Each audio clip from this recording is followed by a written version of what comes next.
Hello and welcome to the channel. ನಾನು Rashmith. February 12 ನಿಫ್ಟಿಯಲ್ಲಿ ಏನಾಯಿತು, ಅದೇ ರೀತಿ ನೆಕ್ಸ್ಟ್ ಟ್ರೇಡಿಂಗ್ ಸೆಷನ್ಗೆ ಯಾವೆಲ್ಲ ಲೆವೆಲ್ ಇಂಪಾರ್ಟೆಂಟ್ ಆಗುತ್ತೆ ಅನ್ನೋದನ್ನು ತಿಳ್ಕೊಳ್ಳೋಣ. ಈ ವಿಡಿಯೋ ಕೇವಲ ಒಂದು ಎಜುಕೇಷನಲ್ ಪರ್ಪಸ್ಗೋಸ್ಕರ ಯಾವುದೇ ಟ್ರೇಡ್ ರೆಕಮೆಂಡೇಷನ್ ವಿಡಿಯೋ ಅಲ್ಲ.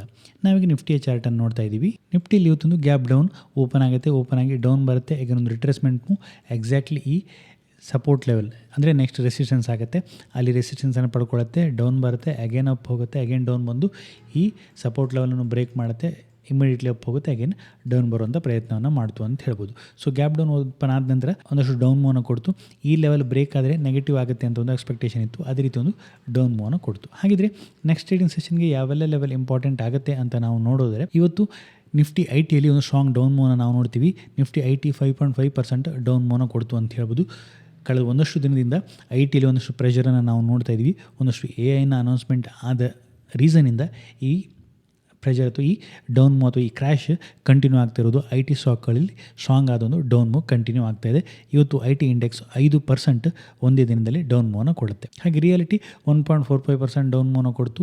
ಮೀಡಿಯಾ 1.3%, FMCG 0.5%, PSU ಬ್ಯಾಂಕ್ 0.2%, ಹಾಗೆ ಫಾರ್ಮಾ 0.2% ಡೌನ್ ಮೂವ್ನ ಕೊಡ್ತು. ಪಾಸಿಟಿವ್ ಸೈಡಲ್ಲಿ ಫಿನಾನ್ಷಿಯಲ್ ಸರ್ವಿಸ್ ಆಲ್ಮೋಸ್ಟ್ 0.4 ಇತ್ತು. ಅದೇ ರೀತಿ ಮೆಟಲ್ ಫ್ಲ್ಯಾಟಲ್ಲಿ ಕ್ಲೋಸಿಂಗನ್ನು ಕೊಡ್ತು ಅಂತ ಹೇಳ್ಬೋದು. ಉಳಿದೆಲ್ಲ ಸೆಕ್ಟರ್ಗಳು ನೆಗೆಟಿವ್ ಸೆಂಟಿಮೆಂಟನ್ನು ಮಾಡಿಕೊಂಡು ಕ್ಲೋಸಿಂಗನ್ನು ಕೊಡ್ತು. ಅಡ್ವಾನ್ಸ್ ಡಿಕ್ಲೈನ್ ರೇಷಿಯೋವನ್ನು ನೋಡಿದ್ರೆ ನಿಫ್ಟಿ 50 21 ಸ್ಟಾಕ್ಗಳು ಪಾಸಿಟಿವ್ ಅಲ್ಲಿದ್ದು, 29 ಸ್ಟಾಕ್ಗಳು ನೆಗೆಟಿವ್ ಅಲ್ಲಿದ್ದು. ನಿಫ್ಟಿ 500ಅಲ್ಲಿ 367 ಸ್ಟಾಕ್ಗಳು ನೆಗೆಟಿವ್ ಅಲ್ಲಿದ್ದರೆ ಕೇವಲ 131 ಸ್ಟಾಕ್ಗಳು ಪಾಸಿಟಿವ್ ಅಲ್ಲಿ ಇದ್ವು ಅಂತ ಹೇಳ್ಬೋದು. ಹಾಗೆ ನೆಕ್ಸ್ಟ್ ಟ್ರೇಡಿಂಗ್ ಸೆಷನ್ಗೆ ನಿಫ್ಟಿಗೆ ಯಾವೆಲ್ಲ ಲೆವೆಲ್ ಇಂಪಾರ್ಟೆಂಟ್ ಆಗುತ್ತೆ ಅಂತ ನಾವು ನೋಡೋದಾದರೆ, ಅದೇ ರೀತಿ ಒಂದು ಸ್ಮಾಲ್ ಅನೌನ್ಸ್ಮೆಂಟ್ ಇದೆ. ಇದೇ ಬರುವ ಫೆಬ್ರವರಿ 16ರಿಂದ 20ರವರೆಗೆ ಸ್ವಿಂಗ್ ಟ್ರೇಡಿಂಗ್ ವೆಬಿನಾರನ್ನು ಮಾಡ್ತಾ ಇದ್ದೀನಿ. ಸ್ವಿಂಗ್ ಟ್ರೇಡಿಂಗ್ ಪ್ರೋ ಅನ್ನುವಂಥ ಒಂದು ವೆಬಿನಾರ್. ಇದರಲ್ಲಿ ಸ್ವಿಂಗ್ ಟ್ರೇಡಿಂಗ್ ಹಾಗೆ ಶಾರ್ಟ್ ಟರ್ಮ್ ಟ್ರೇಡಿಂಗನ್ನು ನಾವು ಯಾವ ರೀತಿ ಮಾಡ್ಬೋದು ಅನ್ನೋದ್ರ ಬಗ್ಗೆ ಕಂಪ್ಲೀಟಾಗಿ ಡೀಟೇಲ್ ಆಗಿ ಕಲಿಸ್ಕೊಡ್ತಾ ಇದ್ದೀನಿ. ಪ್ರತಿದಿನ 2 ಗಂಟೆಯ ಕ್ಲಾಸ್ ಇರುತ್ತೆ. ಲಿಮಿಟೆಡ್ ಸೀಟ್ ಇದೆ. ಇಂಟ್ರೆಸ್ಟೆಡ್ ಇದ್ದವರು ಈ ವಾಟ್ಸಪ್ ನಂಬರ್ಗೆ ವಾಟ್ಸಪ್ಪನ್ನು ಮಾಡ್ಬೋದು, ಸ್ವಿಂಗ್ ಟ್ರೇಡಿಂಗ್ ಬಗ್ಗೆ ಕಲಿಯುವಂಥ ಇಂಟ್ರೆಸ್ಟ್ ಇದ್ದವರು. ಹಾಗೆ ನಿಫ್ಟಿಯ ಡೈಲಿ ಚಾರ್ಟನ್ನು ನಾವು ಅಬ್ಸರ್ವ್ ಮಾಡಿದ್ರೆ, ಡೈಲಿ ಚಾರ್ಟಲ್ಲಿ ಇವತ್ತೊಂದು ಡೌನ್ ಮೂವ್ ಕಂಟಿನ್ಯೂ ಆಯಿತು ಅಂತ ಹೇಳ್ಬೋದು. ನಾವು ಚಾರ್ಟನ್ನು ನೋಡಿದ್ರೆ ಒಂದು ಡೌನ್ ಮೂವ್, ಒಂದು up move, again down move continue ಆಗ್ತಾಯಿದೆ ಅಂತ ಹೇಳ್ಬೋದು. ಒಂದು ಗ್ಯಾಪ್ ಅಪ್ ಓಪನ್ ಆಗುತ್ತೆ, ರಿಜೆಕ್ಟ್ ಆಗುತ್ತೆ, ಡೌನ್ ಬರುತ್ತೆ, ಅಗೇನ್ ಅಪ್ ಹೋಗುತ್ತೆ, ಬಟ್ ಹೈಯರ್ ಲೆವೆಲ್ ಫೇಲ್ ಆಗುತ್ತೆ, ಅಗೇನು ಡೌನ್ ಬರ್ತಾಯಿದೆ.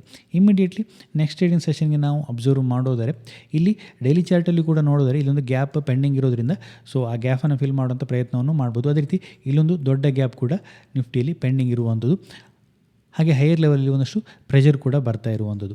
ಇಮಿಡಿಯೇಟ್ಲಿ 15 ಮಿನಿಟ್ ಚಾರ್ಟನ್ನು ನಾವು ಅಬ್ಸರ್ವ್ ಮಾಡಿದ್ರೆ ಕ್ಲಿಯರ್ ಆದ ಒಂದು ಲೋವರ್ ಲೋ ಸ್ಟ್ರಕ್ಚರ್ ಮಾಡಿಕೊಂಡು ಡೌನ್ ಬರ್ತಾ ಇದೆ ಅಂತ ಹೇಳ್ಬೋದು. ವಿಸಿಬಲ್ ಆಗುತ್ತೆ ಕ್ಲಿಯರ್ ಆಗಿ ಒಂದು ಲೋವರ್ ಲೋ ಸ್ಟ್ರಕ್ಚರ್. ಇವತ್ತು ಕೂಡ ಕಂಟಿನ್ಯೂಸ್ ಆಗಿ ಒಂದು ಲೋವರ್ ಲೋ ಸ್ಟ್ರಕ್ಚರ್ನ ಮಾಡಿಕೊಂಡು ಡೌನ್ ಬರ್ತಾ ಇತ್ತು. ಇವತ್ತು 15 ಮಿನಿಟ್ ಚಾರ್ಟನ್ನು ನೋಡಿದಾಗ ಇಲ್ಲಿ 25,780 ಲೆವೆಲ್ಗಿಂತ ಕೆಳಗಡೆ ಹೋಗುತ್ತೆ, ಬಟ್ ಇಮಿಡಿಯೇಟ್ಲಿ ರಿಜೆಕ್ಟ್ ಆಗಿ ಒಂದು ಅಪ್ ಮೂವನ್ನು ಕೊಡುವಂಥ ಪ್ರಯತ್ನ ಮಾಡುತ್ತೆ. ಒಂದು ಕ್ಲೋಸಿಂಗ್ ಬೇಸಿಸಲ್ಲಿ 15 ಮಿನಿಟಲ್ಲಿ ಈ ಲೆವೆಲ್ಗಿಂತ ಮೇಲೇ ಕ್ಲೋಸಿಂಗ್ ಆಗಿದೆ. ಸೊ ಹಾಗಾದರೆ ನಾಳೆಗೆ ಯಾವ ಲೆವೆಲ್ ಇಂಪಾರ್ಟೆಂಟ್ ಆಗುತ್ತೆ ಇಮಿಡಿಯೇಟ್ಲಿ ನಾವು ನೋಡಿದ್ರೆ, ಇನ್ ಕೇಸ್ ಫ್ಲ್ಯಾಟ್ ಓಪನ್ ಆಗಿ ಡೌನ್ ಬಂದು ಈ 25,780 ಲೆವೆಲ್ಗಿಂತ ಕೆಳಗಡೆ ಒಂದು 15 ಮಿನಿಟಲ್ಲಿ ಕ್ಲೋಸಿಂಗ್ ಬರಬೇಕಾಗತ್ತೆ. ಇವತ್ತಿಲ್ಲಿ ಟ್ರೇಡ್ ಆದಾಗ ಇಲ್ಲಿ ರಿಜೆಕ್ಷನ್ ಬಂದು ಪ್ರೈಸ್ ಅಪ್ ಹೋಗುವಂಥ ಪ್ರಯತ್ನ ಮಾಡುತ್ತೆ, ಬಟ್ ಹೈಯರ್ ಲೆವೆಲ್ಲಿ ಅಗೇನ್ ರಿಜೆಕ್ಟ್ ಆಗುತ್ತೆ. ಸೊ ಹಾಗಾಗಿ ಅಟ್ಲೀಸ್ಟ್ ಒಂದು 15 ಮಿನಿಟನ್ನು ವೆಯ್ಟ್ ಮಾಡೋದು ಬೆಟರ್ ಆಗುತ್ತೆ. ಫ್ಲ್ಯಾಟ್ ಓಪನ್ ಆಗಿ ಡೌನ್ ಬಂದು ಈ ಲೆವೆಲ್ಗಿಂತ ಕೆಳಗಡೆ 25,780 ಲೆವೆಲ್ಗಿಂತ ಕೆಳಗಡೆ 15 ಮಿನಿಟಲ್ಲಿ ಒಂದು ಕ್ಲೋಸಿಂಗನ್ನು ಕೊಡ್ತು ಅಂತ ಹೇಳಿದೆ. ಅಗೇನ್ ಡೌನ್ ಬರುತ್ತೆ. 25,680 690 ಫಸ್ಟ್ ಲೆವೆಲ್ ಆಗುತ್ತೆ. ಅದನ್ನು ಬ್ರೇಕ್ ಮಾಡ್ತು ಅಂತ ಹೇಳಿದೆ. ಅಗೇನ್ ಒಂದಷ್ಟು ಡೌನು 25,625 600 ನಮ್ಮ ನೆಕ್ಸ್ಟ್ ಲೆವೆಲ್ ಆಗುತ್ತೆ.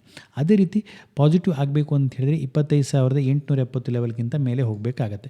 ಇವತ್ತು ಓಪನ್ ಆಗುತ್ತೆ, ರಿಜೆಕ್ಟ್ ಆಗಿ ಡೌನ್ ಬರುತ್ತೆ, ಅಗೇನ್ ಅಪ್, ಇಲ್ಲಿ ರಿಜೆಕ್ಟ್ ಆಗುತ್ತೆ, ಅಗೇನ್ ಡೌನ್ ಬರುತ್ತೆ, ಅಪ್ ಹೋಗುತ್ತೆ, ಇಲ್ಲಿ ರಿಜೆಕ್ಟ್ ಆಗಿದೆ. 2 ಬಾರಿ ಇಲ್ಲಿಂದ ರಿಜೆಕ್ಟ್ ಆಗಿದೆ. ಸೊ ಹಾಗಾಗಿ ಫ್ಲ್ಯಾಟ್ ಓಪನ್ ಆಗಿ ಒಂದು ಅಪ್ ಮೂವ್ನ ಕೊಟ್ಟು ಈ ಲೆವೆಲ್ಗಿಂತ ಮೇಲೆ ಸಸ್ಟೈನ್ ಆದಾಗ ಏನಾಗುತ್ತೆ, ಇಲ್ಲಿ ಯಾರು ಶಾರ್ಟನ್ನು ಮಾಡಿದ್ದಾರೆ ಅವರ ಪೊಸಿಷನ್ ರಿವರ್ಸ್ ಆಗುತ್ತೆ, ಅಥವಾ ಅಲ್ಲಿ ಅವರು ಸ್ಟ್ರೆಂತನ್ನು ಕಳ್ಕೊಂಡ್ರು ಅನ್ನೋದು ಅರ್ಥ ಆಗುತ್ತೆ. ಸೊ ಹಾಗಾಗಿ ಪ್ರೈಸ್ ನೆಕ್ಸ್ಟ್ ಅಪ್ ಮೂವನ್ನು ಕೊಡುವಂಥ ಪ್ರಯತ್ನವನ್ನು ಮಾಡ್ಬೋದು. ಸೊ 25,870 ಲೆವೆಲ್ಗಿಂತ ಮೇಲೇ ಸಸ್ಟೈನ್ ಆಗಬೇಕಾಗತ್ತೆ. ಒಂದಷ್ಟು ಪಾಸಿಟಿವ್ ಮೂವ್ನ ನಾವು ನೋಡಬೇಕು ಅಂತ ಹೇಳಿದರೆ. ಓಪನ್ ಇಂಟ್ರೆಸ್ಟನ್ನು ಅಬ್ಸರ್ವ್ ಮಾಡಿದ್ರೆ 26,000ದಲ್ಲಿ ನಿನ್ನೆ ಇದ್ದ ಹಾಗೆ ಹೈಯೆಸ್ಟ್ ಓಪನ್ ಇಂಟ್ರೆಸ್ಟ್ ಇರುವಂಥದ್ದು. 900ರಲ್ಲಿ ಕೂಡ ಇವತ್ತು ಒಂದಷ್ಟು ಅಡಿಷನ್ ಆಗಿದೆ. 800ರಲ್ಲಿ ಕೂಡ ಒಂದಷ್ಟು ಅಡಿಷನ್ ಆಗಿದೆ. ಹೈಯರ್ ಲೆವೆಲಲ್ಲಿ ಕಾಲಲ್ಲಿ ಹೈಯೆಸ್ಟ್ ರೈಟಿಂಗ್ ಇರುವಂಥದ್ದು. ಸೊ ಇಮಿಡಿಯೇಟ್ಲಿ ಹೈಯರ್ ಲೆವೆಲಲ್ಲಿ ಸ್ಟ್ರಾಂಗ್ ಆದ ರೆಸಿಸ್ಟೆನ್ಸ್ ಲೆವೆಲ್ಗಳೇ ಇರುವಂಥದ್ದು. ಪುಟ್ಟಲ್ಲಿ ಆ್ಯಸ್ ಆಫ್ ತುಂಬ ಏನು ರೈಟಿಂಗ್ ಇಲ್ಲ ಅಂತ ಹೇಳ್ಬೋದು. ಪುಟ್ ಕಾಲ್ ರೇಷಿಯೋ 0.6 ಒಂದು ರಿಟ್ರೇಸ್ಮೆಂಟ್ ಬಂತು ಅಂತ ಹೇಳಿದೆ. ಹೈಯರ್ ಲೆವೆಲ್ ನಾವು 25,870 ಝೋನ್ ಅನ್ನು ವಾಚ್ ಮಾಡಬೇಕಾಗತ್ತೆ, ಅಲ್ಲಿ ಯಾವ ರೀತಿ ರಿಯಾಕ್ಟ್ ಮಾಡುತ್ತೆ ಅಂತ. ಅದೇ ರೀತಿ ಸೆನ್ಸೆಕ್ಸನ್ನು ಅಬ್ಸರ್ವ್ ಮಾಡಿದ್ರು ಕೂಡ ಸೆನ್ಸೆಕ್ಸಲ್ಲಿ ಕೂಡ ಅಷ್ಟೇ ಒಂದು ಡೌನ್ ಮೂವ್ನ ನಾವು ನೋಡ್ತೀವಿ, ಒಂದು ಲೋವರ್ ಲೋ ಸ್ಟ್ರಕ್ಚರ್ ಕಂಟಿನ್ಯೂ ಆಗುತ್ತೆ. ಸೆನ್ಸೆಕ್ಸ್ಗೂ ಕೂಡ ಅಷ್ಟೇ ಒಂದು ಪಾಸಿಟಿವ್ ಬರಬೇಕು ಅಂತ ಹೇಳಿದ್ರೆ 83,984 ಲೆವೆಲ್ಗಿಂತ ಮೇಲೇ ಸಸ್ಟೈನ್ ಆಗಬೇಕಾಗತ್ತೆ. ಆಗ ಮಾತ್ರ ಒಂದು ಪಾಸಿಟಿವ್ ಮೂವನ್ನು ನಾವು ನೋಡುವಂಥ ಸಾಧ್ಯತೆ ಇದೆ. ಅದೇ ರೀತಿ ಸೆನ್ಸೆಕ್ಸ್ ಕೂಡ ಅಷ್ಟೇ ಇವತ್ತು 83,600 ಲೆವೆಲ್ ಹತ್ರ ಸಪೋರ್ಟನ್ನು ಪಡ್ಕೊಳ್ಳುವಂಥ ಪ್ರಯತ್ನ ಮಾಡುತ್ತೆ. ಇನ್ ಕೇಸ್ ನಾಳೆ ಅಗೇನ್ ಈ ಲೆವೆಲ್ಗಿಂತ ಕೆಳಗಡೆನೇ ಸಸ್ಟೈನ್ ಆಗ್ತು, 83,600 ಲೆವೆಲ್ಗಿಂತ ಕೆಳಗಡೆನೇ ಸಸ್ಟೈನ್ ಆಗ್ತಾಯಿತ್ತು ಅಂತೇಳಿದೆ, ಆಗ ಒಂದಷ್ಟು ಡೌನ್ ಮೂವ್ನ ಕೊಡುವಂಥ ಪ್ರಯತ್ನ ಮಾಡುತ್ತೆ. ಆಗ 83,100, 83,000 ನಮ್ಮ ನೆಕ್ಸ್ಟ್ ಸಪೋರ್ಟ್ ಆಗುತ್ತೆ.